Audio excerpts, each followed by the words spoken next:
11장. 그 해가 돌아와 왕들이 출전할 때가 되매 다윗이 요압과 그에게 있는 그의 부하들과 온 이스라엘 군대를 보내니 그들이 암몬 자손을 멸하고 랍바를 에워쌌고 다윗은 예루살렘에 그대로 있더라. 저녁때에 다윗이 그의 침상에서 일어나 왕궁 옥상에서 거닐다가 그곳에서 보니 한 여인이 목욕을 하는데 심히 아름다워 보이는지라. 다윗이 사람을 보내 그 여인을 알아보게 하였더니 그가 아뢰되 그는 엘리암의 딸이요 햇사람 우리아의 아내 밧세바가 아니니이까 하니 다윗이 전령을 보내어 그 여자를 자기에게로 데려오게 하고 그 여자가 그 부정함을 깨끗하게 하였으므로 더불어 동침하매 그 여자가 자기 집으로 돌아가니라. 그 여인이 임신하매 사람을 보내 다윗에게 말하여 이르되 내가 임신하였나이다 하니라.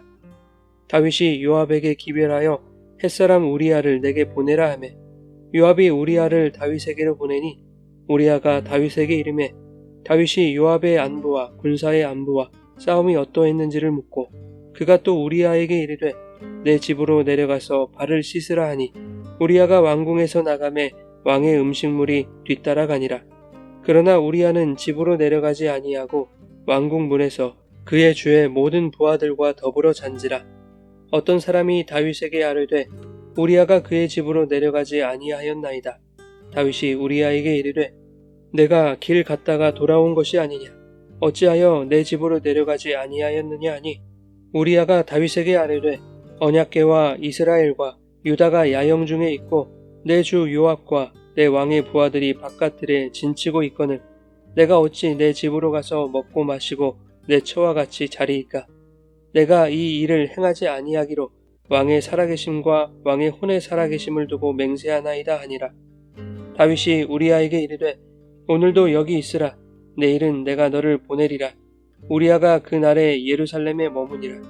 이튿날 다윗이 그를 불러서 그로 그 앞에서 먹고 마시고 취하게 하니 저녁때에 그가 나가서 그의 주의 부하들과 더불어 침상에 눕고 그의 집으로 내려가지 아니하니라. 아침이 되매 다윗이 편지를 써서 우리아의 손에 들려 요압에게 보내니 그 편지에 써서 이르기를 너희가 우리아를 맹렬한 싸움에 앞세워 두고 너희는 뒤로 물러가서 그로 맞아 죽게 하라 하였더라. 요압이 그 성을 살펴 용사들이 있는 것을 아는 그곳에 우리아를 두니 그 성 사람들이 나와서 요압과 더불어 싸울 때에 다윗의 부하 중 몇 사람이 엎드러지고 햇사람 우리아도 죽으니라. 요압이 사람을 보내 그 전쟁의 모든 일을 다윗에게 보고할세 그 전령에게 명령하여 이르되 전쟁의 모든 일을 내가 왕께 보고하기를 마친 후에 혹시 왕이 노하여 내게 말씀하기를 너희가 어찌하여 성에 그처럼 가까이 가서 싸웠느냐. 그들이 성 위에서 쏠 줄을 알지 못하였느냐. 여룻베셋의 아들 아비멜렉을 쳐 죽인 자가 누구냐. 여인 하나가 성에서 맷돌 윗짝을 그 위에 던지매 그가 데베스에서 죽지 아니하였느냐. 어찌하여 성에 가까이 갔더냐 하시거든 내가 말하기를 왕의 종 햇사람 우리아도 죽었나이다 하라. 전령이 가서 다윗에게 이르러 요압이 그를 보낸 모든 일을 다윗에게 아뢰어 이르되 그 사람들이 우리보다 우세하여 우리를 향하여 들러 나오므로 우리가 그들을 쳐서 성문 어귀까지 미쳤더니 활 쏘는 자들이 성 위에서 왕의 부하들을 향하여 쏘매 왕의 부하 중 몇 사람이 죽고 왕의 종 햇사람 우리아도 죽었나이다 하니 다윗이 전령에게 이르되 너는 요압에게 이같이 말하기를 이 일로 걱정하지 말라. 칼은 이 사람이나 저 사람이나 삼키느니라. 그 성을 향하여 더욱 힘써 싸워 함락시키라 하여 너는 그를 담대하게 하라 하니라. 우리아의 아내는 그 남편 우리아가 죽었음을 듣고 그의 남편을 위하여 소리내어 우니라. 그 장례를 마침에 다윗이 사람을 보내 그를 왕궁으로 데려오니 그가 그의 아내가 되어 그에게 아들을 낳으니라. 다윗이 행한 그 일이 여호와 보시기에 악하였더라.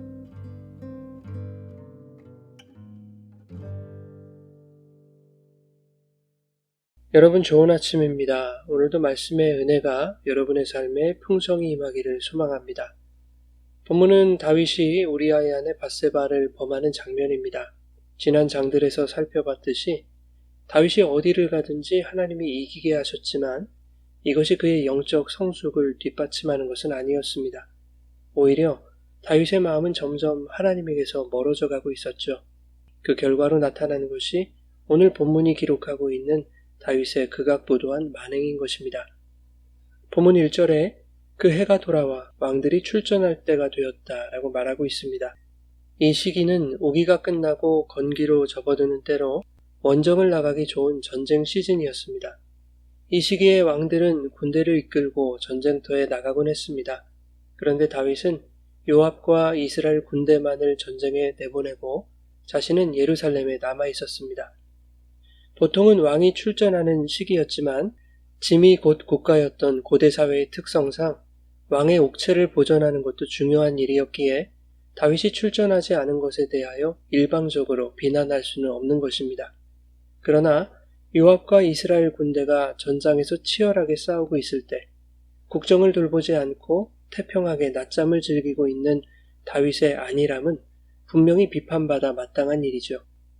2절에 저녁 때에 다윗이 그의 침상에서 일어났다라는 것이 그의 나태함을 증명하고 있는 것입니다. 그런데 다윗의 잘못은 나태함으로 끝나지 않습니다. 권력의 남용과 방탕한 죄악으로 이어지죠. 다윗은 왕이었습니다. 그가 가진 권력과 힘은 대단히 강력한 것이죠. 그러나 하나님을 멀리하는 왕의 권력은 방탕함과 잔인한 폭력으로 나타나게 된다는 것을 오늘 본문이 보여주는 것입니다. 다윗은 육신의 정욕을 채우기 위해 간음하지 말라, 내 이웃의 아내를 탐내지 말라는 하나님의 율법을 범했고 그 죄를 가리기 위해 비열한 술수를 고안해내는가 하면 급기야 자신이 가진 권력으로 충신을 죽음에 이르게 하는 만행을 저지릅니다. 죄는 꼬리에 꼬리를 물고 더욱 악랄하게 발전하는 것이죠. 왕들이 출전할 시기에 국정에는 관심 없이 태평하게 낮잠을 즐기던 다윗이 죄를 짓는 일에는 발빠르게 움직입니다. 왕궁 옥상에서 목욕을 하는 밧세바를 보더니 사람을 보내어 그 여인이 누구인지를 알아보게 합니다. 그녀가 햇사람 우리아의 아내임을 알게 된 다윗은 다시 전령을 보내어 밧세바를 자신에게 데려오게 하고 동침하는 죄를 저지르죠. 후에 밧세바가 임신한 것을 알게 되자 요압에게 사람을 보내어 전장에 있던 햇사람 우리아를 불러들입니다. 우리아와 밧세바를 동침하게 하여 자신이 임신시킨 사실을 감추려는 완전 범죄를 꾀했던 것입니다. 그러나 충직한 우리아는 자신의 집으로 가지 아니하고 왕궁 문에서 부하들과 더불어 노숙을 하죠. 계획에 차질이 생긴 다윗은 우리아의 손에 편지를 들려서 요압에게 보냅니다. 그 편지의 내용은 우리아를 가장 맹렬한 싸움에 앞세워 맞아 죽게 하라는 것이었습니다. 우리아만 죽으면 모든 것이 덮어질 것으로 생각했던 것이죠. 그러나 충직한 우리아를 죽게 하라는 왕의 명령을 받아든 요압이 뭔가 석연치 않음을 느끼지 않았겠습니까? 너희는 뒤로 빠져 있고 우리아만 앞세워서 맞아 죽게 하라. 이 명령이 상식적이지 않다는 말이죠. 우리아만 죽는다고 해서 죄가 덮어지는 것이 아닙니다. 만일 다윗이 그렇게 생각했다면 그것은 죄를 짓는 자들의 우매함인 것이죠. 죄는 어딘가에 반드시 흔적을 남기는 법입니다. 그런가 하면 우리아는 자신을 죽음으로 몰아넣으라는 왕의 명령을 자신의 손으로 요압에게 전달한 꼴이 된 것입니다. 다윗이 우리아에게 행한 일은 과거 사울이 자기 딸을 아내로 주겠다는 제안을 내걸고 다윗을 블레셋의 손에 죽게 하려 했던 것보다 더 잔인하고 악랄한 것이었습니다. 결국 충신 우리아는 화살바지가 되어 죽음에 이릅니다. 이 소식을 들은 다윗은 25절에 요압에게 전령을 보내어 이렇게 전합니다. 이 일로 걱정하지 말라. 칼은 이 사람이나 저 사람이나 삼키느니라. 전쟁을 하다 보면 얼마든지 칼에 맞아 죽기도 한다는 것입니다. 그러니 마음 쓸 일이 없다는 것이죠. 충신의 죽음을 두고 왕이 할 소리는 아닌 것입니다. 이러한 다윗의 반응을 두고 요압과 군사들은 어떻게 생각했을까요? 누가 봐도 우리아의 죽음에 왕이 개입되어 있다고 생각할 수밖에 없는 것입니다. 한편 밧세바는 남편 우리아가 죽었음을 듣고 애곡합니다. 7일간의 장례가 끝나자 다윗은 사람을 보내어 밧세바를 왕궁으로 데려옵니다. 그리고 그를 아내로 삼고 아들을 낳습니다. 27절에 다윗이 밧세바를 데려왔다라고 하는 이 표현은 다윗이 얼마나 영적, 육적으로 타락해 있는지를 보여줍니다. 데려오다, 아사프라는 말은 모으다, 거두어들이다, 수확하다라는 뜻의 추수와 관련된 단어입니다. 자신의 힘과 권력으로 목적하는 것을 손에 거머쥐게 되었다는 것입니다.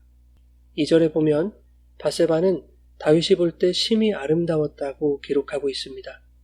다윗은 자기 눈에 아름답게 보이는 것을 손에 넣기 위해 힘과 권력을 동원하여 살인하고 간음하며 거짓과 불의를 행했던 것입니다. 하나님이 주신 율법을 하나님이 세우신 이스라엘의 왕이 철저하게 범하고 있는 것입니다. 창세기 6장에는 사람의 죄악이 세상에 가득하여 하나님이 땅 위에 사람을 지으셨음을 한탄하신 이야기가 기록되어 있습니다. 세상에 가득한 죄라는 것은 바로 이것이죠. 하나님의 아들들, 즉 세상의 왕들과 권세자들이 사람의 딸들의 아름다움을 보고 자기들이 좋아하는 모든 여자를 아내로 삼는 것이었습니다. 이것이 보암직 또한 선악과를 따먹은 인간의 죄인 것이죠. 인간이 선악과를 따먹은 것은 그것을 먹고 하나님처럼 되기 위해서였습니다. 즉 하나님의 자리를 빼앗으려는 탐심이 인간의 죄인 것이죠. 다윗은 하나님이 주신 왕의 권세로 하나님의 자리를 넘보는 죄를 저지르고 있는 것입니다. 우리아의 죽음으로 다윗의 죄가 완전히 덮였을까요? 본문 27절 하반절에는 힘과 권력으로 사람의 눈은 가릴지언정 하나님의 눈은 가릴 수 없음을 말씀하고 있습니다. 다윗이 행한 그 일이 여호와 보시기에 악하였더라. 다윗의 모든 죄악을 하나님이 보셨다는 것입니다. 권력과 힘은 사람을 우둔하게 만듭니다. 모든 것을 덮을 수 있다고 생각합니다. 돈이면 다 할 수 있다고 생각하게 만듭니다. 그러나 하나님을 속일 수는 없는 것이죠. 사실 돈과 권력과 힘으로 사람들의 눈을 가릴 수도 없습니다. 잠시나마 입은 막을 수 있을지 모르겠으나 죄는 늘 흔적을 남깁니다. 앞서 우리아를 죽게 하라는 우매한 다윗의 명령에서도 나타났습니다. 자신을 괴롭히던 사울과 이스보셋의 죽음에도 비통해했던, 또한 암몬 왕 나하스의 죽음에도 조문사절단을 보냈던 그 다윗이 충신 우리아의 죽음에 대해서 막말을 쏟아낸 그 자체가 분명한 죄의 흔적입니다. 그런가 하면 5절에 밧세바가 다윗에게 임신 사실을 알릴 때 사람을 보내어 알렸다라는 것은 다윗과 밧세바의 부정한 행위에 대해 누군가는 알고 있다는 것을 의미합니다. 뿐만 아니라 다윗이 사람을 보내어 밧세바에 대해 조사하고 사람을 보내어 그녀를 데려오게 하여 동침한 것, 또한 사람을 보내어 우리아를 불러들여 완전 범죄를 꾀했던 것, 이 모든 과정들 속에서 이미 다윗의 불의함이 곳곳에 전파되었을 것입니다. 왕이 전장에서 치열하게 싸우고 있는 우리아를 불러들이는 이례적인 상황에서 우리아도 이미 다윗과 밧세바의 사건에 대해 듣게 되었을 것입니다. 비참함과 원통함에도 불구하고 그는 이성을 놓지 않고 다윗을 대하죠. 자신의 집에 들어가 아내와 잠자리에 들지 않는 우리아에게 다윗이 이유를 묻자 우리아는 11절에 이렇게 대답합니다.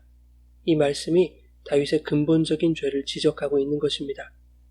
우리아가 다윗에게 아뢰되 언약궤와 이스라엘과 유다가 야영 중에 있고 내 주 요압과 내 왕의 부하들이 바깥들에 진치고 있거늘 내가 어찌 내 집으로 가서 먹고 마시고 내 처와 같이 자리이까. 우리아의 마음은 전장에 있는 하나님의 언약궤와 함께 있지만 다윗의 마음이 하나님의 언약궤에서 이미 떠나 있음을 고발하고 있는 것입니다. 다윗은 완전 범죄를 위해 우리아를 불러들였지만 하나님은 우리아를 통해서 다윗의 죄를 지적하신 것입니다.